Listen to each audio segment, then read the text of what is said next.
No Evangelho de Mateus, capítulo 26, nós vamos ler do verso 1 ao verso 5, que diz assim: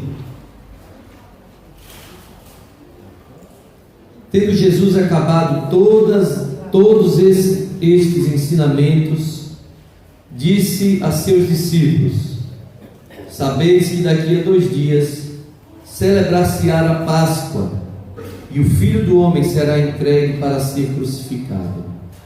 Então os principais sacerdotes e os anciãos do povo se reuniram no palácio do sumo sacerdote chamado Caifás, e deliberaram prender Jesus à traição e matá-lo.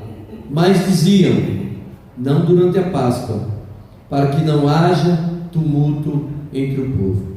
Ó Deus, nós pedimos que o Senhor nos dê a graça de compreendermos a Tua palavra, de aplicarmos os Teus ensinos às nossas vidas. Amém.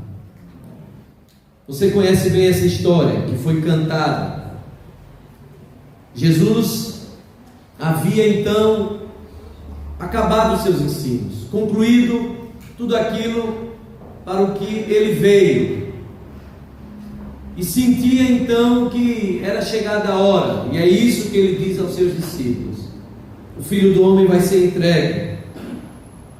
E como ele fez durante todo o seu ministério, aqueles aproximadamente 3 anos, ele não perdia tempo. Cada momento era muito bem aproveitado. Havia uma agenda estabelecida pelo Pai que precisava ser cumprida em pouco tempo. E ele entendeu pelo Espírito que ali já estavam encerrados os seus ensinos, era hora de ir a Jerusalém. Jesus estava sempre e continuamente em sintonia com Deus. E naqueles dias, enquanto todos se preparavam para celebrar, Jesus se preparava para morrer. Enquanto todos se preparavam para festejar, Jesus se preparava para viver o seu luto. Enquanto os homens faziam seus preparativos para uma grande festa, no céu, os anjos estavam em suspense. Enquanto os homens na terra maquinavam o mal, no céu o Pai ordenava a consumação de todas as coisas. E naquele momento céus e terra voltaram-se para Jesus, porque presente, passado e futuro dependiam daquilo que estava para acontecer. O universo estava tenso e tudo começava a ser resolvido numa sexta-feira. Sobre os ombros de Jesus pesava toda a história humana e todo o destino da humanidade, e por isso ele se deixou conduzir à cruz e foi até a sua morte, e por amor a mim e a você ele foi até o fim.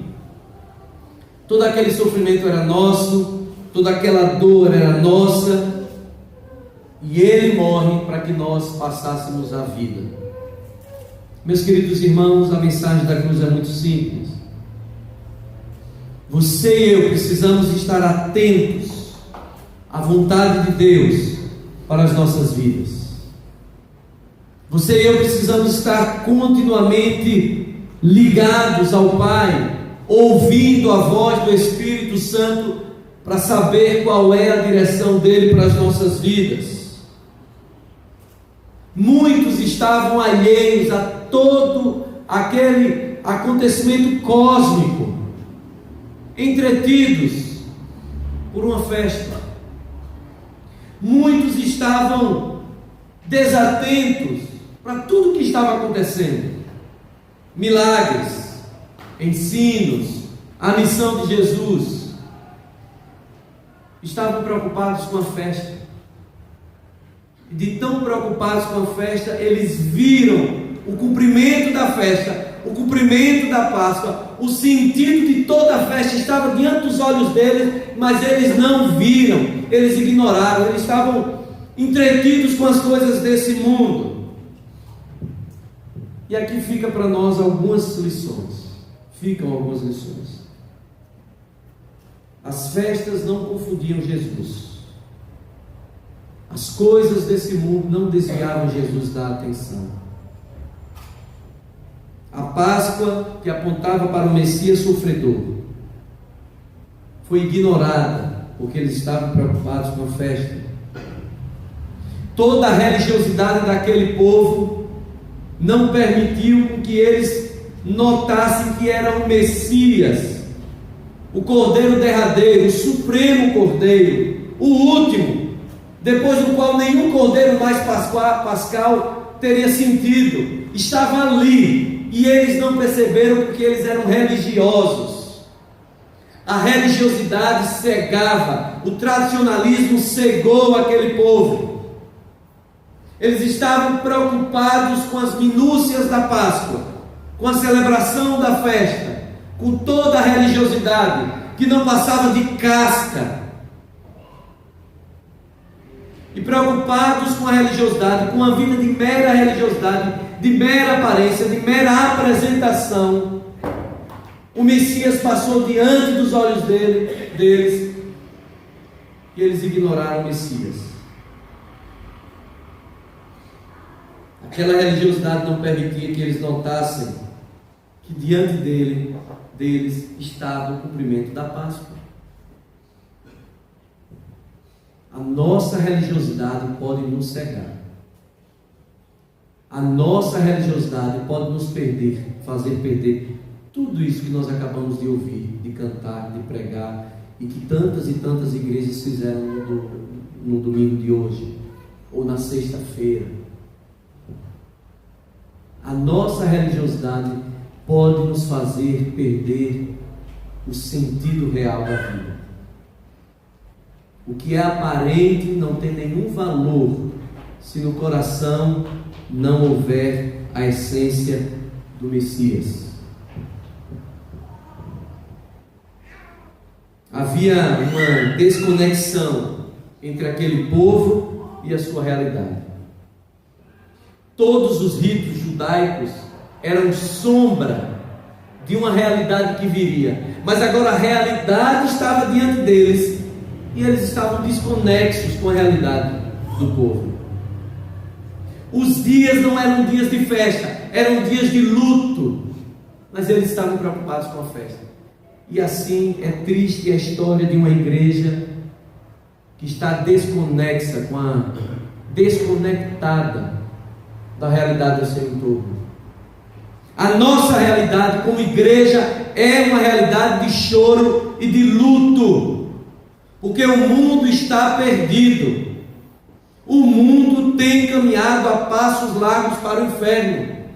Se nós não sairmos dessas quatro paredes e não anunciarmos a Páscoa de Cristo, que é todos os dias, o mundo vai para o inferno e nós estamos celebrando Páscoas, fazendo festas, entretido com as coisas desse mundo, preocupado com as sombras e ignorando a realidade. A realidade não é de festa. Como se cantou há poucos anos atrás, o tempo de cantar chegou, o tempo de cantar chegou, incendeia, Senhor, a sua igreja. O tempo de cantar não chegou ainda, o tempo de chorar é que chegou, porque o mundo está perdido. Aquele povo estava entretido com a sombra e indo para o inferno, como muitos judeus ainda hoje, que não confessam o nome de Cristo e vão para o inferno igualzinho com qualquer outro tipo de gente.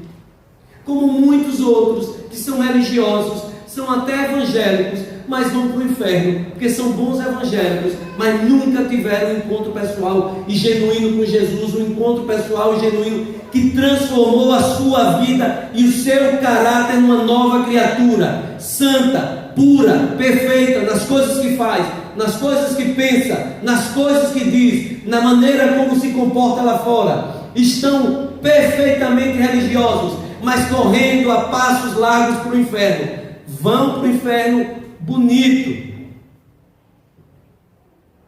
Vão para o inferno bonito. Estão preocupados com a festa. estão preocupados com aparência, estão preocupados com a religiosidade, mas são ignorantes em relação à realidade. A realidade é que o mundo jaz no maligno e muitos são mundo mesmo estando na igreja,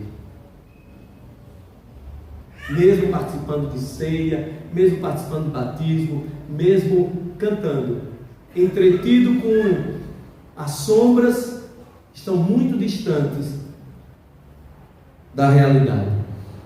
Como diz o reverendo Hernandes, quase crentes, totalmente perdidos. E naqueles dias, enquanto o mal se avolumava, o mal de uma religiosidade perversa, sem amor, sem graça e santidade, Deus mostrava ser o governador de todas as coisas, porque tudo aquilo estava dentro do seu propósito. Deus não perdeu a mão da história. Ainda que essas coisas ainda aconteçam nos nossos dias, Ele continua Senhor e Salvador. Ele diz que as portas do inferno não vão prevalecer contra a igreja dele, contra a igreja santa, contra o trigo, contra o joio sim, mas contra o trigo não. Ele não perdeu a mão da história.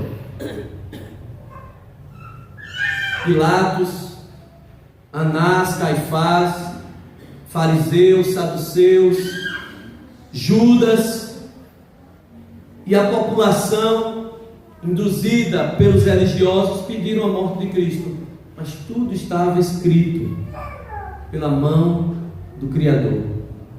Tudo fazia parte do script dele.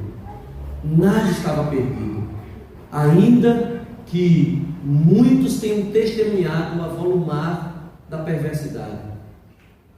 É a nossa realidade.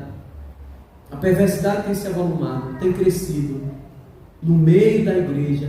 Mundanismo, secularismo, falta de santidade, impureza, lascívia, toda sorte de pecado. Mas o Senhor governa. Deus é Deus, e Ele diz que haverá sempre um remanescente fiel, haverá sempre um povo santo, haverá sempre aqueles para quem a Páscoa teve um propósito, os eleitos de Deus. Meus queridos irmãos, a Páscoa é um tempo de reflexão. A Páscoa é um tempo para nós pensarmos acerca das nossas vidas, acerca da nossa maneira de viver o Evangelho. Se o nosso Evangelho é verdadeiramente um Evangelho de cruz, ou se o nosso Evangelho é um Evangelho de religiosidade apenas. Porque, como nós vimos aqui, todos os religiosos continuaram religiosos, morreram religiosos e foram para o inferno religiosos. Mas os santos que creram que o Messias estava diante dos olhos deles, esses sofreram, entenderam o Evangelho da graça, morreram em Cristo, estão com o Senhor, e nós aguardamos encontrar todos eles. Eu espero que você e eu sejamos daqueles que não estão entretidos com as coisas desse mundo, mas estão diante da verdadeira realidade que está patente aos olhos: Cristo santo, e que exige santidade do seu povo. Amém? E que a graça do nosso Senhor e Salvador Jesus Cristo, o amor de Deus, o nosso eterno Pai, a comunhão, o consolo e as bênçãos do Espírito Santo repousem sobre vós, os vossos lares, e sobre toda a verdadeira igreja do Senhor, hoje e sempre.